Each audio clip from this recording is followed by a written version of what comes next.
आज एक नया शगुफा आया शहर में, वन नेशन वन इलेक्शन। अच्छा भाई, क्या है ये कुछ नहीं है, ये इस देश के संघीय ढांचे पर एक जबरदस्त प्रहार है, लेकिन ये असल में एक शगुफा है, क्योंकि नरेंद्र मोदी जी भी जानते हैं कि इसको पारित कराने के लिए उनको लोकसभा में 362 वोट चाहिए। उनकी एनडीए के पास 293 है, राज्यसभा में भी ये पारित नहीं हो पाएगा, वो जानते हैं। लेकिन ये शगुफे इसलिए रह रहकर छोड़े जाते हैं जिससे कि इस देश में चर्चा बनी रहे बेकार के मुद्दों पर, असल मुद्दों से ध्यान हटाया जाए।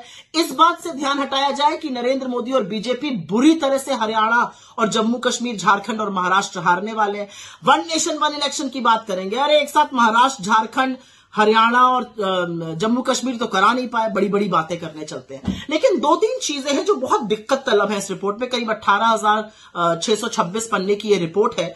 मुझे तो पहली आपत्ति खैर यही है कि इस रिपोर्ट के जो जनक हैं वो एक पूर्व राष्ट्रपति हैं, और ऐसा नहीं करना चाहिए था। पूर्व राष्ट्रपति को इस तरह का चुनावी काम, पॉलिटिकल काम ऐसी इसको नहीं हेड करना चाहिए था। मुझे तो ये भी आपत्ति है कि उस कमेटी में खरगे जी को नहीं रखा गया, जबकि वो नेता प्रतिपक्ष है राज्यसभा में। गुलाम नबी आजाद को रखा गया जो राज्यसभा के मेंबर ही नहीं है। उसमें साल्वे जी हैं जो मोइन कुरैशी के साथ पार्टी करते हैं। खैर, उससे हट जाइए तो उस रिपोर्ट की ही चर्चा कर लेते हैं। यह report one nation one election तो सबसे पहले तो है ही नहीं, क्योंकि यह कहती है कि एमएलए एमपी का चुनाव एक साथ होगा, मतलब 5,000 लोगों का, और पंचायती राज 100 दिन बाद होगा। तो ये वन नेशन वन इलेक्शन कैसे हुआ? 5,000 लोगों का चुनाव एक साथ होगा, फिर पोलिंग स्टेशन बनेंगे, फिर पोलिंग पार्टी बनेगी, फिर बंदोबस्त होगा, फिर सिक्योरिटी फोर्सेस आएंगे, करीब 1.5 करोड़ लोग फिर से लगेंगे इस पूरी प्रक्रिया में, क्योंकि 30 लाख जो निर्वाचित होते हैं हमारे पंचायती राज के लोग, वो तो वन नेशन वन इलेक्शन में आई नहीं, पहली चीज। दूसरी चीज, ये कौन सी वुडू इकोनॉमिक्स ये शगुफा छोड़ा जा रहा है? इससे खर्चा कम हो जाएगा। भैया कैसे खर्चा कम हो जाएगा? इसको कराने के लिए आपको 3 गुना वीवीपैट चाहिए, 3 गुना ईवीएम चाहिए, उनको बनाने के लिए आपको वक्त चाहिए, वो मैन्युफैक्चर होंगी अभी। लेकिन उसके अलावा सबसे बड़ी बात है उसमें जबरदस्त खर्चा होगा, ये खर्चा हम और आप वहन करेंगे। तीसरी बड़ी बात, ये पूरी तरह से राज्य सरकारों की अवमानना करता है। इस रिपोर्ट का कहना है कि राज्य सरकारों जिनका टर्म बचा रहेगा वो भंग कर दी जाएंगी, केंद्र उनको भंग कर देगा। क्यों भंग कर देगा भाई? और 17 राज्य सरकारें ऐसी होंगी जो उनका 2-3 साल बचा रहेगा 2029 तक, तो उनको क्यों भंग कर दिया जाएगा और वो क्यों ऐसा होने देंगी? और ये क्यों असंवैधानिक और अलोकतांत्रिक नहीं है? तो राज्य सरकारों को भंग कर देंगे ये। और इसमें एक बड़ी अजीब बात है, अगर कोई राज्य सरकार गिर जाती है तो वहां चुनाव होगा, लेकिन सिर्फ उस अवधि के लिए होगा जब तक लोकसभा चुनाव नहीं हो रहा है। मतलब चुनाव भी होगा, खर्चा भी वहन होगा, सारा बंदोबस्त भी होगा, लेकिन उसी अवधि के लिए। मैं तो एक सवाल पूछना चाहती हूं, मान लीजिए केंद्र सरकार गिर जाती है, जो बड़ी संभावना है मोदी जी की 2025 में गिरने की, तो क्या आप सारी राज्य सरकारों को भंग कर दीजिएगा?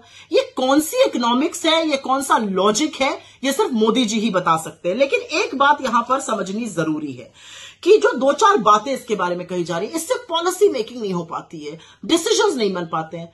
4 साल 11 महीने आपसे पॉलिसी मेकिंग नहीं हो पा रही है, उसी 1 महीने में आपको सारी पॉलिसी मेकिंग करनी है। सारे जो पुराने निर्णय हैं वो चलते हैं, नए निर्णयों के लिए इसी से परमिशन मिल जाती है। ये सिर्फ और सिर्फ संघीय ढांचे पर प्रहार है। और ये एक जो बीजेपी का ऑब्सेशन है ना, one nation this one nation, हम one nation this and that नहीं है, हम वन नेशन वन लैंग्वेज नहीं है, हम वन नेशन वन रिलीजन नहीं है, हम वन नेशन वन कल्चर नहीं है, हम वन नेशन वन कलर नहीं है, हम वन नेशन एक जैसे नहीं लगते हैं।